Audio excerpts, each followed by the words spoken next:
objectivity. And they have used the war to justify the restriction of congressional power and the assumption of dictatorial procedures on the part of the president and his appointees. A fear campaign was inaugurated. We cannot allow the natural passions and prejudices of other peoples to lead our country to destruction.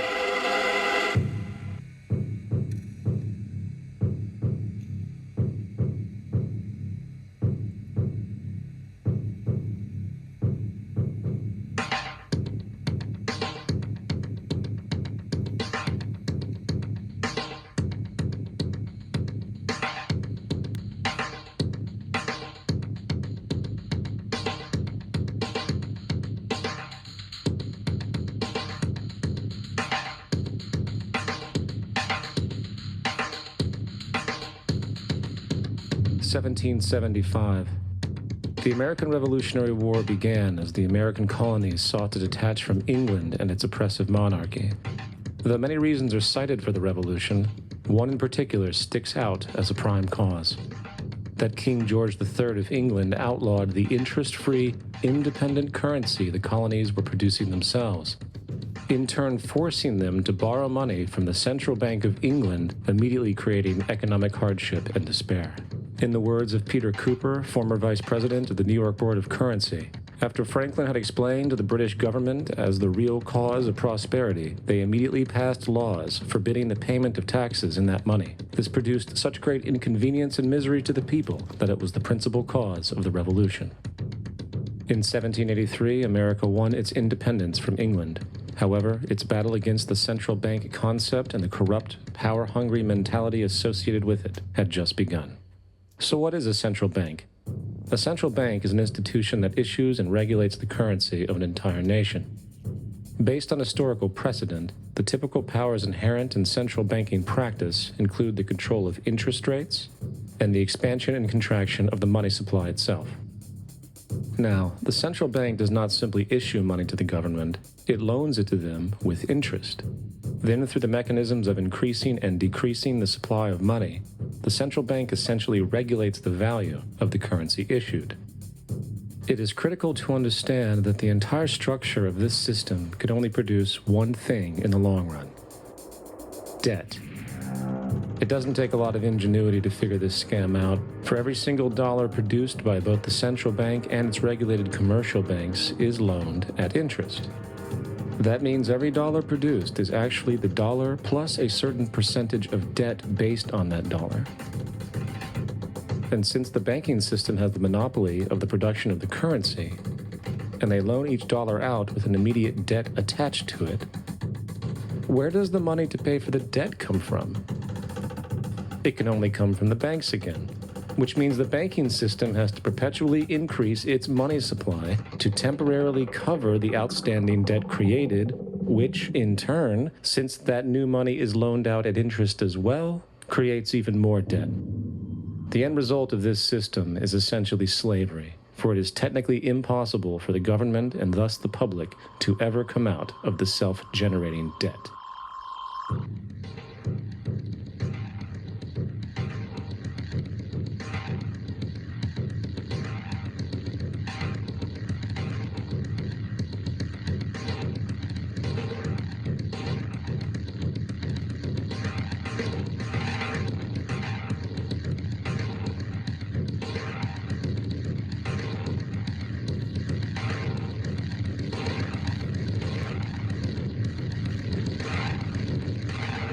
By the early 20th century, the U.S. had already implemented and removed a few central banking systems, which were maneuvered into place by ruthless banking interests. At this time, the dominant families in the banking and business world were the Rockefellers, the Morgans, the Warburgs, the Rothschilds. And in the early 1900s, they sought to push, once again, legislation to create another central bank. However, they knew the government and public were very weary of such an institution, so they needed to create an incident to affect public opinion. So J.P. Morgan, publicly considered a financial luminary at the time, exploited his mass influence by reportedly creating rumors that prominent banks in New York were insolvent or bankrupt. Morgan knew this would trigger mass hysteria and a systemic crisis, and it did. The public, in fear of losing their deposits, immediately began mass withdrawals. Consequently, the banks were forced to call in their loans, causing the recipients to sell their property, and thus a spiral of bankruptcies, repossessions, and turmoil emerged. Putting the pieces together years later, Congressman Charles Lindbergh wrote, "The King bankers put in motion in 1907 a great scheme. They had gambled and speculated on Wall Street until so many watered stocks and bonds had been manufactured. The King bankers knew the condition and informed the favorite of their friends what was to come. There was to be a panic in the fall of 1907, and it would be advertised as the result of our bad banking and currency laws." The Panic of 1907 led to a congressional investigation headed by Senator Nelson Aldrich, who had intimate ties to the financial powers and later became part of the Rockefeller family through marriage. The commission led by Aldrich recommended a central bank should be implemented so a panic like 1907 could never happen again. This was the spark that the bankers needed to initiate their plan. And in 1910, a secret meeting was held at a J.P. Morgan estate on Jekyll Island off the coast of Georgia. It was there that the central banking bill called the Federal Reserve Act was written. This legislation was written by bankers, not lawmakers. This meeting was so secretive, so concealed from government and public knowledge, that most of the figures who attended disguised their names when en route to the island. And after this bill was constructed, it was then handed over to their political frontman, Senator Nelson Aldrich, to push through Congress. And in 1913, with heavy political sponsorship by the bankers, Woodrow Wilson became president, having already agreed to sign the Federal Reserve Act in exchange for campaign support. And a few days before Christmas, when much of Congress was at home with their families, the Federal Reserve Act was voted in, and Wilson, in turn, made it law. The night before its passage, Congressman Charles Lindbergh pleaded, "This act establishes the most gigantic trust on earth. When the president signs this act, the invisible government by the money power will be legalized." Now, the public was told that the Federal Reserve System was an economic stabilizer, and inflation and economic crises were a thing of the past. Well, as history has shown, nothing was further from the truth. The fact is, the bankers now had a streamlined machine for economic manipulation. It's alive! It's alive! It's alive! For example, from 1914 to 1919, the Fed substantially increased the money supply, resulting in extensive loans to small banks and the public.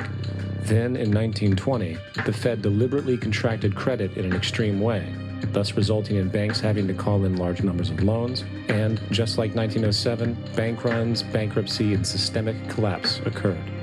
Numerous competitive banks outside of the Federal Reserve System collapsed, further consolidating the monopoly of the money trust cartel. Privy to this scheme, Congressman Lindbergh pronounced, "Under the Federal Reserve Act, panics are scientifically created. The present panic is the first scientifically created one, worked out as we figure a mathematical equation."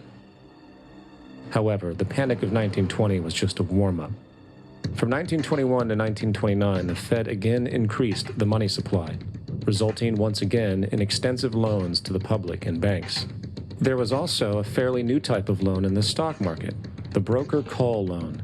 Very simply, this loan allowed an investor to put down only a fraction of the stock's value, with the rest being loaned from the broker.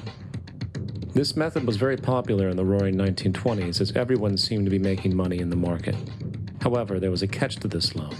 It could be called in at any time and had to be paid within 24 hours. And the typical result was the selling of the stock purchased with that loan. So, a few months before October in 1929, J.D. Rockefeller, Bernard Baruch, and many other insiders quietly exited the market, knowing the bubble created was about to burst. Then, on October 24th, 1929, the financiers who furnished the call loans started calling them in masse. This sparked an instantaneous massive sell-off in the already inflated market, as sell orders and margin calls were systemically triggered. That then led to mass bank runs, eventually collapsing thousands of banks, enabling the large banks to buy up the now failed banks at a discount. But it didn't stop there. Rather than expanding the money supply in order to recover from this economic collapse, the Fed actually contracted it, fueling one of the largest depressions in American history. Outraged, Congressman Louis McFadden, then chairman of the House Banking Committee, filed a petition for impeachment against the Federal Reserve Board, stating, "Mr. Chairman, we have in this country one of the most corrupt institutions the world has ever known. I refer to the Federal Reserve Board and the Federal Reserve Banks.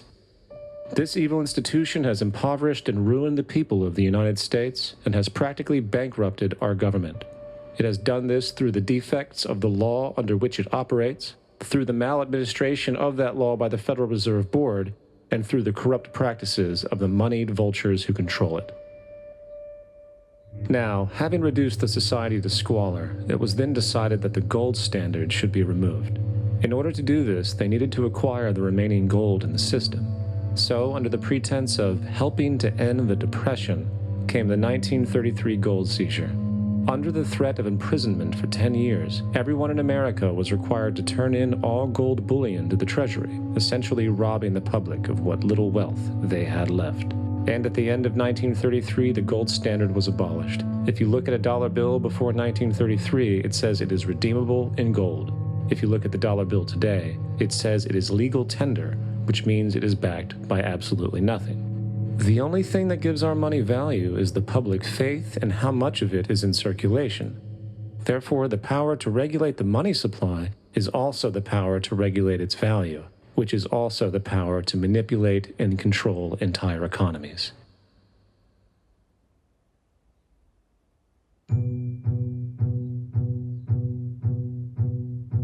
It is important to clearly understand the Federal Reserve is a private corporation. It is about as Federal Express. It makes its own policies and is under little regulation by the U.S. government. It is a private bank that loans all the currency at interest to the government, completely consistent with the central banking model that the country sought to escape from when it declared independence in the American Revolutionary War.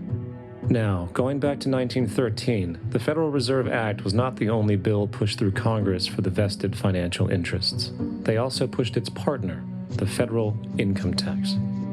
First of all, the federal income tax is completely unconstitutional, as it is a direct, unapportioned tax, and the required number of states needed in order to ratify the amendment to allow the income tax was never legally met, and this has even been cited in modern court cases.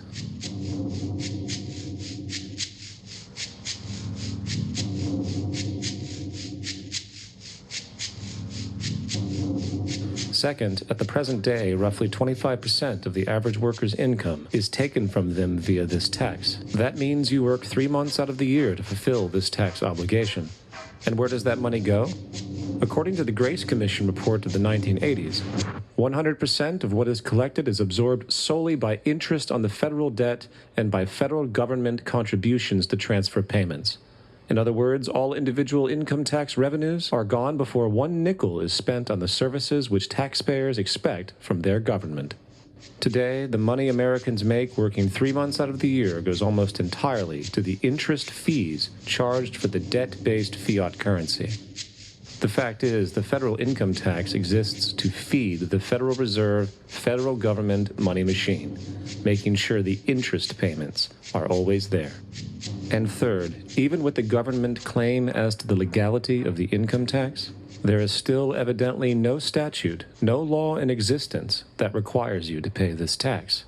I really expected that, of course, there's a law that you can point to in the law book, the code, that requires you to file a tax return. Of course there is. I was at that point where I couldn't find the statute that clearly made a person liable, at least not me and most people I know. And I had no choice in my mind except to resign. Based on the research that I did throughout the year 2000 and that I'm still doing, I have not found that law. I've asked Congress, we've asked a lot of people in the IRS commissioners, helpers. They can't answer, because if they answer, the American people are going to know that this whole thing is a fraud. I haven't filed an federal income tax return since I left. I have not filed a tax return since 1999. Now, the control of the economy and the manipulation of society for the vested financial powers is only a part of the game being played. Another level is the business of war. Since the inception of the Federal Reserve in 1913, a number of large and small wars have commenced. The three most pronounced might be World War I, World War II, and Vietnam. World War I. In 1914, European wars broke out centered around England and Germany. The American public wanted nothing to do with the war. In turn, President Woodrow Wilson publicly declared neutrality. However, under the surface, evidence now shows that the financial powers behind the administration were looking for any excuse it could to enter it. It is important to understand that one of the most lucrative things that can happen for the bankers is war, for it forces the country to borrow even more money at interest, not to mention the profits generated through the financing of military production. In the words of two-time Congressional Medal of Honor winner Smedley D. Butler, war is a racket. It always has been. It is possibly the oldest, easily the most profitable, surely the most vicious. It is the only one international in scope, and it is the only one in which the profits are reckoned in dollars and the losses in lives. Woodrow Wilson's top advisor and mentor was Colonel Edward House, a man found to have intimate connections with the financial interests of the time. In a conversation with Colonel House, Wilson's advisor, and Sir Edward Grey, the Foreign Secretary of England, regarding America and the war, Grey inquired, "What will America do if Germans sink an ocean liner with American passengers on board?" House responded, "I believe that a flame of indignation would sweep the United States, and that by itself would be sufficient to carry us into war." So, on May 7, 1915, a ship called the Lusitania was sent where German military vessels were known to be. And, as likely expected, German U-boats torpedoed the ship, exploding stored munitions, killing 1,200 people. To further understand the obvious anticipation of this setup, the German embassy actually put advertisements in the New York Times telling people that if they boarded the Lusitania, they did so at their own risk, as such a ship sailing from America to England through the war zone would be liable to destruction. In turn, and as anticipated, the sinking of the Lusitania caused a wave of anger among the American population, and America entered the war a short time after. Major General Smedley D. Butler summarizes the monetary reality of World War I.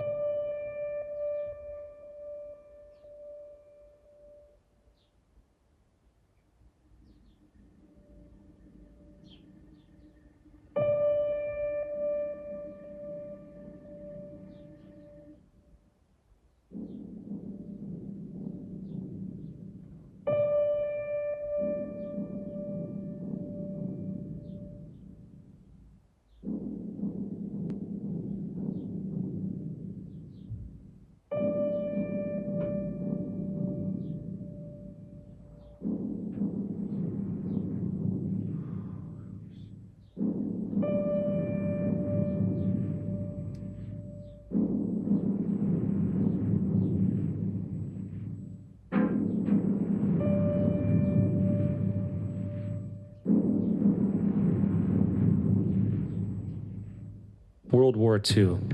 On December 7, 1941, Japan attacked the American fleet at Pearl Harbor, triggering U.S. entry into that war. President Franklin D. Roosevelt declared the attack was a day that will live in infamy. A day of infamy indeed, but not because of the alleged surprise attack on Pearl Harbor. After 60 years of surfacing information, it is now clear that not only was the attack known well in advance, it was outright wanted and provoked. In a journal entry by Roosevelt's Secretary of War, Henry Stimson, dated November 25, 1941, he documented a conversation he had with Roosevelt. The question was how we should maneuver them into firing the first shot. And in congressional testimony later, he added, "It was desirable to make sure the Japanese be the ones to do this so that there should remain no doubt as to who were the aggressors." In the months leading up to the attack on Pearl Harbor, Roosevelt had done almost everything in his power to anger the Japanese, showing a posture of aggression. He halted all of Japan's imports of American petroleum. He froze all Japanese assets in the United States. He made public loans to nationalist China and supplied military aid to the British, both enemies of Japan in the war, which, by the way, was in complete violation of international war rules. And with numerous Japanese codes broken in advance, revealing the plan to attack, on December 7, 1941, Japan was allowed to attack Pearl Harbor, killing 2,400 soldiers. Before Pearl Harbor, 83% of the American public wanted nothing to do with the war. After Pearl Harbor, 1 million men volunteered.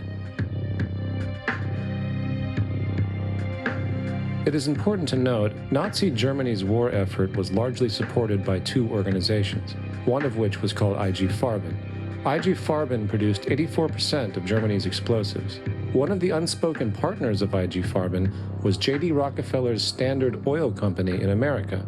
In fact, the German Air Force could not operate without a special additive patented by Rockefeller's Standard Oil. The drastic bombing of London by Nazi Germany, for example, was made possible by a $20 million sale of fuel to IG Farben by the Rockefellers' Standard Oil Company. This is just one small point on the topic of how American business funded both sides of World War II. One other treasonous organization worth mentioning is the Union Banking Corporation of New York City. Not only did they finance numerous aspects of Hitler's rise to power, along with actual materials during the war, it was also a Nazi money laundering bank, which was eventually exposed for having millions of dollars of Nazi money in its vaults. The Union Banking Corporation of New York was eventually seized for violations of the Trading with the Enemy Act. Guess who the director and vice president of the Union Bank was? Prescott Bush, the father and grandfather of former U.S. Presidents George W. Bush and George H.W. Bush. Vietnam. The United States' official escalation and entry into the Vietnam War came after an alleged incident involving two U.S. destroyers being attacked by North Vietnamese PT boats in the Gulf of Tonkin. This is known as the Gulf of Tonkin Incident. This situation was the catalytic pretext for massive troop deployment and full-fledged warfare. One problem, however, the attack on the U.S. destroyers by Vietnamese PT boats never happened.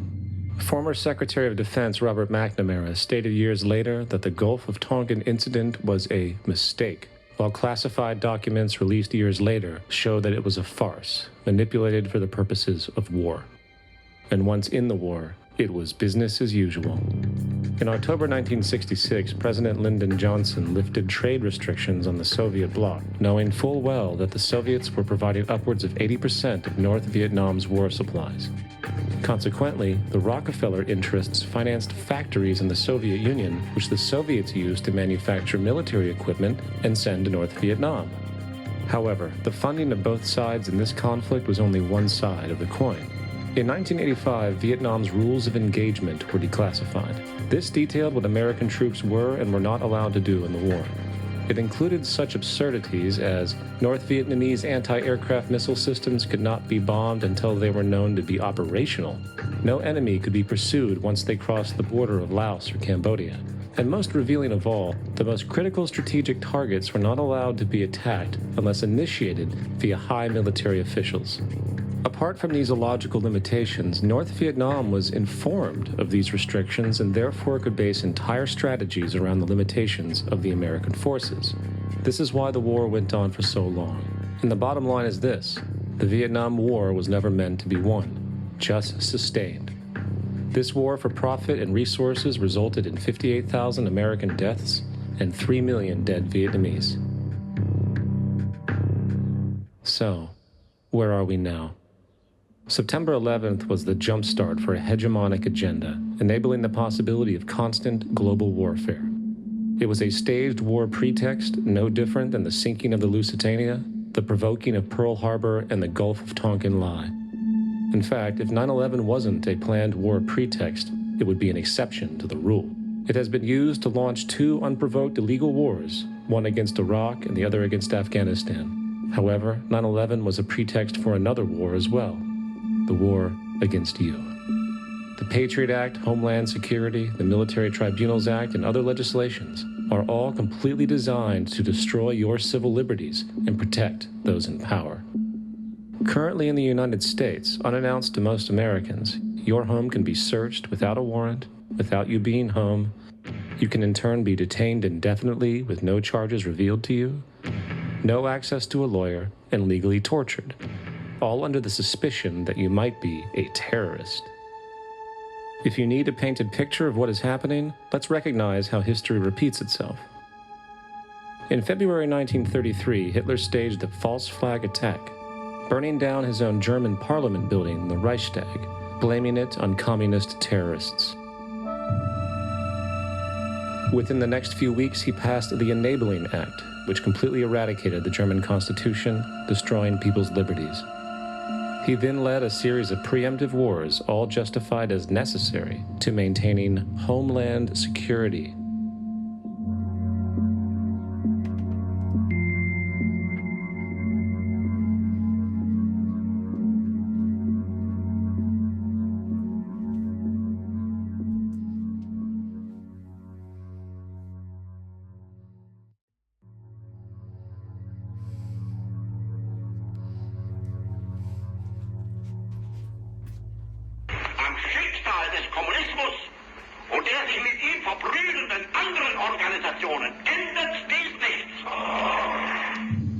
Our enemy is a radical network of terrorists and every government that supports them. It's time to wake up. The people in power go out of their way to make sure you are perpetually misled and manipulated. The majority's perception of reality, especially in the political arena, is not their own. It is shrewdly imposed upon them without them even knowing it. For example, the public at large now believes the invasions of Iraq and the Middle East, along with the resulting instability, are the consequences of political and military mistakes. What the public fails to see, of course, is that the destabilization of the Middle East is exactly what the Western interests want. This war is to be sustained so the region can be divided up, domination of the oil maintained, continual profits reaped for defense contractors, and most obviously, permanent military bases established to be used as launching pads against other oil-bearing, non-conforming countries, such as Iran. For further implication that the civil war and destabilization is purely intentional, in 2005, 2 elite British SAS officers were arrested by Iraqi police after being caught driving around in their car, shooting at civilians while dressed up as Arabs. After being arrested and taken to a jail in Basra, the British Army immediately demanded release of these men. When the Basra government refused, British tanks came in and physically broke out the men from the Basra prison. If you wish to destroy an area, how do you do it? Well, there are 2 ways. You can go in there and bomb it and so forth, but that is not very efficient. What you do is you try to get the people in that area to kill each other and to destroy their own territory, their own farms. And that's what's been done in that area. The way in which you destroy an opponent is get him to destroy himself by dividing his ranks against one another. Then you feed both sides. You have agents feeding both sides, inflaming both sides, and they kill each other off. And it's time that some of us woke up to this reality to understand that people who try to maintain empires and create empires do it by manipulating the people they're trying to conquer. You might want to ask yourself why the entire culture is utterly saturated with mass media entertainment from all sides. While the educational system in America continues its stupefying downward slide since the U.S. government decided to take over and subsidize the public school system. What your government pays for, it gets. When we understand that, then we look at government-financed institutions of education and see the kind of students and the kind of education that's being turned out by these government-financed schools. Logic will tell you that if what is being turned out in those schools was not in accord with what the state and the federal government wanted, then it would change it. The bottom line is that the government is getting what they have ordered. They do not want your children to be educated. They do not want you to think too much. That is why our country and our world has become so proliferated with entertainments, mass media, television shows, amusement parks, drugs, alcohol, and every kind of entertainment to keep the human mind entertained, so that you don't get in the way of important people by doing too much thinking. You had better wake up and understand that there are people who are guiding your life and you don't even know it. We're in a lot of trouble because you people and 62 million other Americans are listening to me right now because less than 3% of you people read books. Because less than 15% of you read newspapers. Because the only truth you know is what you get over this tube. Right now, there is an entire generation that never knew anything that didn't come out of this tube. This tube is the gospel, the ultimate revelation. This tube can make or break presidents, popes, prime ministers. This tube is the most awesome goddamn force in the whole godless world. And woe is us if it ever falls into the hands of the wrong people. And when the largest company in the world controls the most awesome goddamn propaganda force in the whole godless world, who knows what shit will be peddled for truth on this network. So you listen to me. Listen to me. Television is not the truth. Television is a goddamn amusement park. Television is a circus, a carnival, a traveling troupe of acrobats, storytellers, dancers, singers, jugglers, sideshow freaks, lion tamers, and football players. We're in the boredom-killing business. But you people sit there day after day, night after night, all ages, colors, creeds. We're all you know. You're beginning to believe the illusions we're spinning here. You're beginning to think that the tube is reality and that your own lives are unreal. You do whatever the tube tells you. You dress like the tube. You eat like the tube. You raise your children like the tube. You even think like the tube. This is mass madness, you maniacs. In God's name, you people are the real thing. We are the illusion. The last thing the power establishment wants is a conscious, informed public capable of critical thinking. This is why a continually fraudulent zeitgeist is output via religion, the mass media, and the educational system. It is in their interest to keep you in a distracted, naive bubble. And they are doing a damn good job of it. This is Aaron Russo, a filmmaker and former politician. To his left is Nicholas Rockefeller of the Council on Foreign Relations. After maintaining a close friendship with Nicholas, Aaron eventually ended the relationship, appalled by what he had learned.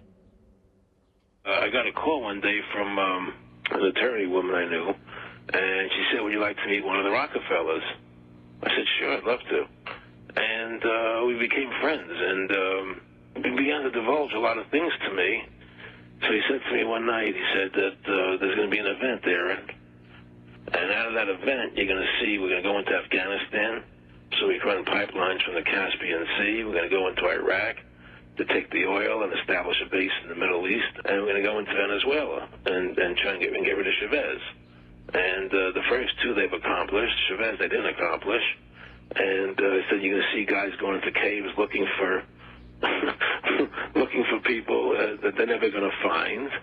You know, he was laughing about the fact that you have this war on terror. There's no real enemy. He's talking about how by having this war on terror, you can never win it because it's an eternal war. And so you can always keep taking people's liberties away. And I said, how are you going to convince people that this war is real? He said, but the media can convince everybody it's real. I mean, you know, it's just that you keep talking about things, you keep saying it over and over and over again, and eventually people believe it. You know, you created the Federal Reserve in 1913 through lies. You create 9/11, which is another lie.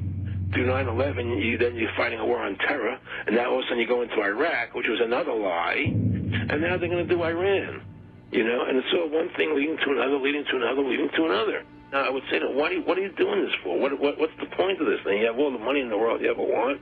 You have all the power. I said, you know, you're hurting people. It's not a good thing. And he would say, what do you care about the people for? Take care of yourself and you take care of your family. And then I said to him, what are the ultimate goals here? He said, the ultimate goal is to get everybody in this world chipped with the RFID chip and have all money be on those chips and everything on those chips. And if anybody wants to protest what we do or violate what we want, we just turn off that chip. So how far will the sickness of power go? To what lengths will those in control go in order to maintain and preserve their positions? We have a Florida family who are really pioneers in a brave new world. They have volunteered to be the first ever to have microchip identification devices implanted into their body. After 9/11, I was really concerned with the security of my family.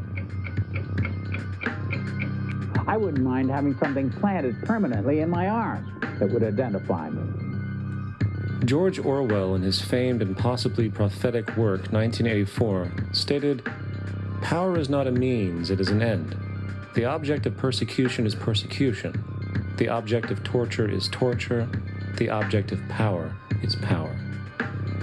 Today, symptoms of a surveillance society continue to grow, as irrational fears of invisible enemies, coupled with rising economic instability, spread across the globe. It is under this guise of security that we can foreshadow a world where everyone is tracked, everyone is on camera, and everyone is subordinated. The most incredible aspect of all, such totalitarianism would likely not be forced upon the people, rather the people will demand it. For the social manipulation of society through the generation of fear and division has completely inhibited the culture. Religion, patriotism, race, wealth, class, and every other form of arbitrary separatist identification and thus conceit has served to create a controlled population, utterly malleable in the hands of the few. Divide and conquer is the motto, and as long as people continue to see themselves as separate from everything else, they lend themselves to being completely enslaved. However, if the people ever realize the truth of their relationship to nature, and the truth of their personal power to effect change, the entire manufactured zeitgeist that's preyed upon would collapse like a house of cards.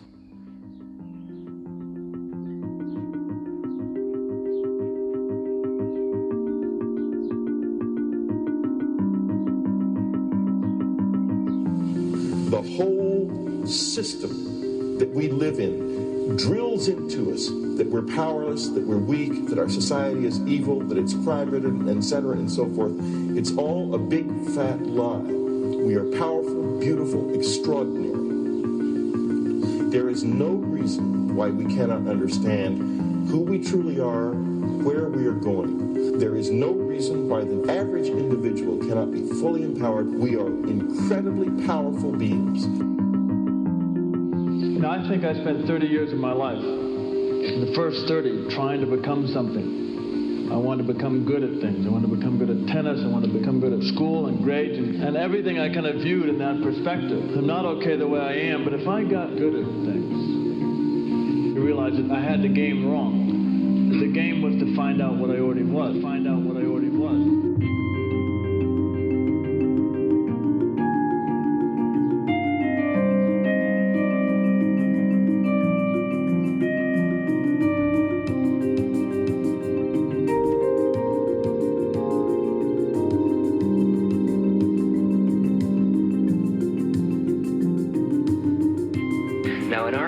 We've been trained for individual differences to stand out. So you look at each person, immediately it is brighter, dumber, older, younger, richer, poorer, and we make all these dimensional distinctions, put them in categories and treat them that way. And we get so that we only see others as separate from ourselves in the ways in which they're separate. And one of the dramatic characteristics of experience is being with another person and suddenly seeing the ways in which they are like you, not different from you, and experiencing the fact that which is essence in you and which is essence in me is indeed one. The understanding that there is no other. It is all one. And I wasn't born Richard Albert. I was just born as a human being. And then I learned this whole business of who I am and whether I'm good or bad or achieving or not. All that's learned along the way.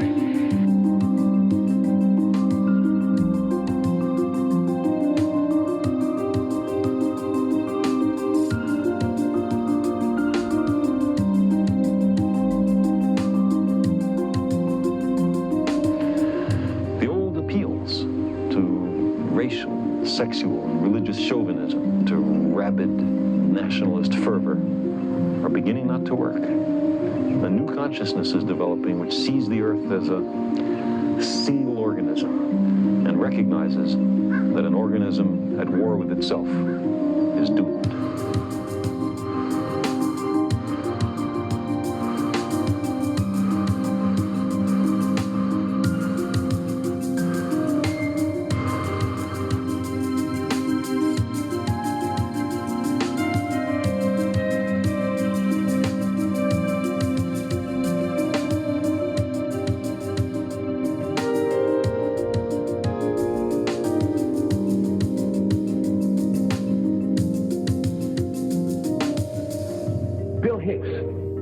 Used to finish his shows with this.